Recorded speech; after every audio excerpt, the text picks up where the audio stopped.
Doctor صاحبہ ہمیں اگر اپنی سوسائٹی کی طرف دیکھیں کہ کوئی بھی اگر رشتے کا پیغام لے کر جا رہے ہیں، لڑکی والوں کی طرف سے ایک ڈیمانڈ ہوتی ہے نا کہ لڑکے کے پاس گھر ہو، جاب ہو، گاڑی ہو، ہر ایک چیز ہو، تو آگے سے ہمیں یہ سننے کو ملتا ہے کہ یہ تو ایک مادی سوچ ہے. تو اس کا اگر ہم اسلامک پرسپیکٹو سے دیکھیں تو کیا ایسا کرنا ٹھیک ہوتا ہے؟ اسلام میں اس کے بارے میں کیا رہنمائی دی گئی ہے؟ جی، جہاں تک دیکھیں والدین کی ذمہ داری تو یہ ہے کہ وہ اپنی اولاد کی شادی کریں اور جہاں کر رہے ہیں دیکھ بھال کر کے کریں. جہاں لڑکے کے بارے میں، اس کے اخلاق کے بارے میں، اس کی تعلیم کے بارے میں، اس کے پیشے کے بارے میں معلومات لی جاتی ہیں تو کم از کم یہ بھی دیکھنا کہ وہ آیا اس کے نان نفقہ کی ذمہ داری اٹھانے کا اہل ہے. اچھا، تو یہ معلومات لینا تو ضروری ہے. اچھا. لیکن اس کو ایک اتنا بڑا معیار بنا لینا، اس معیار کو آپ دوسرے لفظوں میں کہیں گے کہ پھر معیار انسانیت نہیں رہتا، پھر وہ معیار زندگی کی دوڑ لگ جاتی ہے. صحیح ہے. اور اس معیار زندگی کو حاصل کرنے کے لیے کوئی لمٹ نہیں ہے.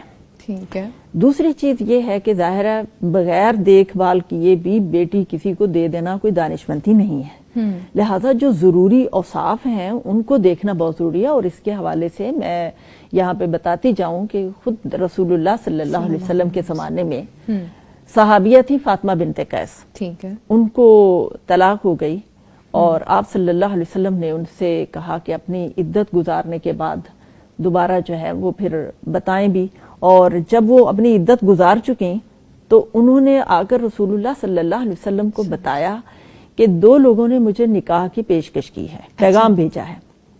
ایک معاویہ تھے، معاویہ بن سفیان، اور دوسرے ابو جہم. اچھا. تو آپ صلی اللہ علیہ وسلم نے دیکھیں یہاں مشورہ دینا یہ امانت ہوتا ہے. یہاں کسی کی برائی نہیں کی جا رہی. جو عام طور پہ سمجھا جائے کہ کسی کے نکاح کے معاملے میں کسی کے برے اوصاف کو بیان کرنا شاید کوئی بہت بڑی برائی ہے.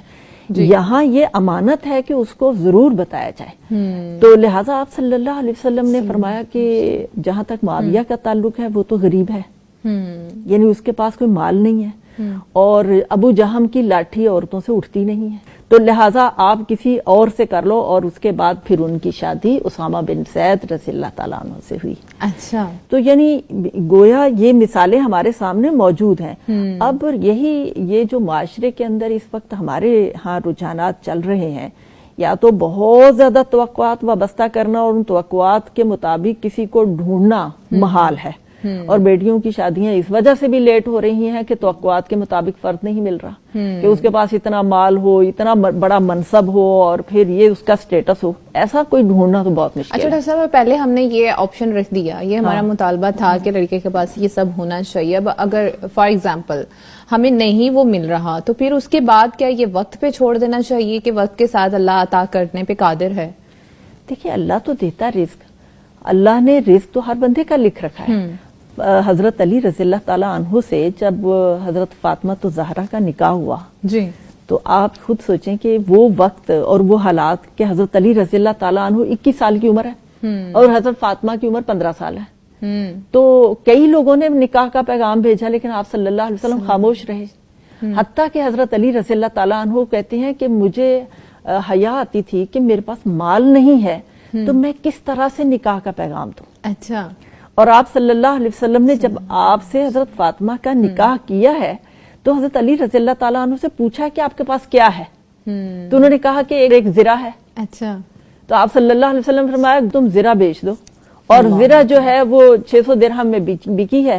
وہ لا کے پیسے جو ہیں وہ حق مہر میں رکھ دیے. اچھا، یعنی کہ ہمارے اسلام میں دو مثالیں قائم کی گئی ہیں، مطلب اگزامپلز ہیں ہمارے لیے کہ ایک تو وہ اللہ تعالیٰ وہ راستہ والذین جاہدوا فینا لنہدینہم، اللہ کے اوپر بھروسہ بھی تو کریں کسی بات پہ. بالکل زبردست. تو فَإِذَا عَزَمْتَ فَتَوَکَّلْ عَلَى اللَّهِ، جب فیصلہ کر لیا پھر اللہ کی ذات پہ بھروسہ.